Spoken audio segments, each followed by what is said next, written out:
आज मैं आपको ज्ञात कराऊं कि आज ग्रहण काल है। और ग्रहण काल कै बजे से कितने बजे तक है?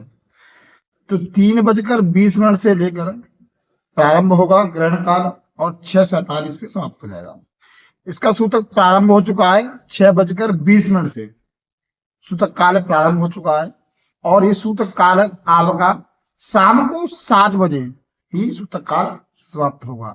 6:20 से मंदिर के कपाट बंद हो चुके हैं, और शाम को 7 बजे ही मंदिर के कपाट खुलेंगे। उसके बाद भगवान की आरती पूजा होगी। दूसरा विषय कहते हैं कि क्या क्या सावधानी बरतनी चाहिए इस विषय में। तो गर्भवती महिलाओं के लिए बताया कि उनको विशेषकर सावधान रहना चाहिए। इस ग्रहण काल में, सूतक काल में घर से बाहर नहीं निकलना चाहिए। घर के अंदर रहकर हरिनाम संकीर्तन करना चाहिए, भजन करना चाहिए, पूजा पाठ करना चाहिए। भोजन इत्यादि किसी को भी नहीं करना चाहिए, जलपान नहीं करना चाहिए। यदि कोई रोगित है, यदि बहुत बुजुर्ग है, रोग है, से पीड़ित है, उसका दवाई उपचार चल रहा है, तो उसको उसके लिए अलग विषय है कि वो लोग कर सकते हैं।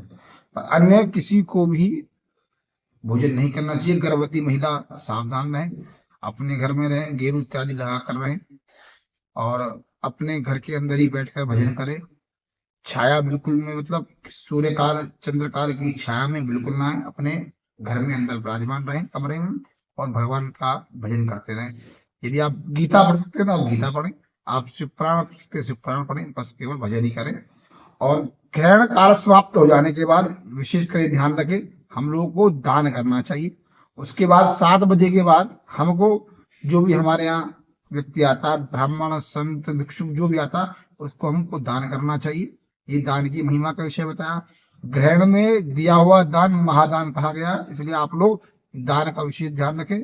6:20 तक, 20 मिनट से सुबह सुबह 6:20 से लेकर शाम के 7 बजे तक आपको अपने घर में रहकर भजन करना है। या पुरुष, जो पुरुष लोग हैं, तो वह गंगा इत्यादि तीर्थ पर जाकर स्नान करके भगवान का भजन कर सकते हैं। और सभी को भैया सीताराम, सभी सावधान रहें और आनंद में रहें। सीताराम।